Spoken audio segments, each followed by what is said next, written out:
نحمده ونصلي على رسوله الكريم اما بعد فاعوذ بالله من الشیطان الرجیم بسم اللہ الرحمن الرحیم۔ محرم الحرام کے مہینے میں دو شہادتوں کا ذکر، ایک حضرت عمر بن خطاب رضی اللہ تعالیٰ عنہ اور دوسرے سیدنا حسین ابن علی رضی اللہ تعالیٰ عنہ کا تذکرہ۔ لیکن ہمارے ایمان کا حصہ، ایمان کا جز سارے صحابہ معیار حق ہیں، اور اگر حضرت حسین رضی اللہ تعالیٰ عنہ کا تذکرہ کر دیا جائے اور حضرت حسن رضی اللہ تعالیٰ عنہ کا تذکرہ اگر نہ کیا جائے تو یہ ہمارے ایمان کو گوارا نہیں ہے۔ اس لیے کہ میرے محبوب پیغمبر محمد رسول اللہ صلی اللہ علیہ وسلم نے ان دونوں شخصیات کو جدا نہیں کیا، بلکہ فرمایا کہ یہ دو میرے پھول ہیں، جو ان سے محبت کرے گا وہ مجھ سے محبت کرے گا، جو اس سے بغض رکھے گا وہ مجھ سے بغض رکھے گا۔ یعنی رسول اللہ صلی اللہ تعالیٰ علیہ وسلم نے جب ان کے بارے میں کچھ بیان فرمایا تو ان دونوں کو یکجا کیا، ان دونوں کو اکٹھا کیا، ان دونوں کا تذکرہ کیا۔ تو آج ہمارے اسٹیجوں پہ، ہمارے ممبروں پہ، ہماری محفلوں میں، ہمارے جلسوں میں، ہماری کانفرنسوں میں، جہاں پر حضرت حسین رضی اللہ تعالیٰ عنہ کا تذکرہ ہوتا ہے، وہیں پر حضرت حسن رضی اللہ تعالیٰ عنہ کا تذکرہ بھی ہونا چاہیے۔ حضرت حسن رضی اللہ تعالیٰ عنہ کا تذکرہ بہت کم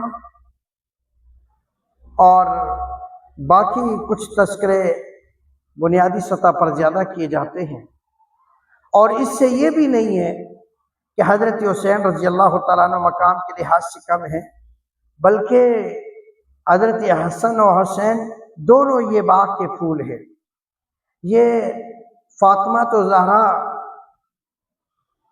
حضرت علی رضی اللہ تعالیٰ عنہ کے لخت جگر ہیں، اس لیے ہمارے ایمان کا حصہ ہے۔ لیکن میرا کہنے کا مقصد یہ ہے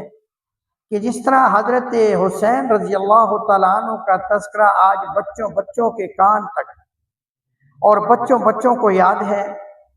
اس کے مقابلے میں ان کے بڑے بھائی حضرت حسن رضی اللہ تعالیٰ عنہ کا تذکرہ نہیں یاد ہے۔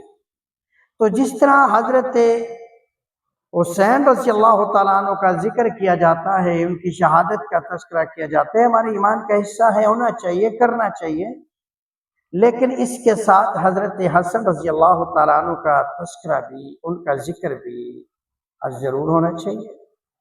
وہ بھی ہمارے ایمان کا حصہ ہے، اور یہی ہمارے لیے معیار حق ہے، اور یہی ہمارے دین اور اسلام کی بنیاد ہے۔ اس لیے کہ صحابہ کرام کل وعد اللہ حسنہ، سارے صحابہ جو ہیں وہ نیکیوں میں آگے بڑھے ہوئے ہیں، اور سارے صحابہ ہمارے لیے معیار حق ہیں۔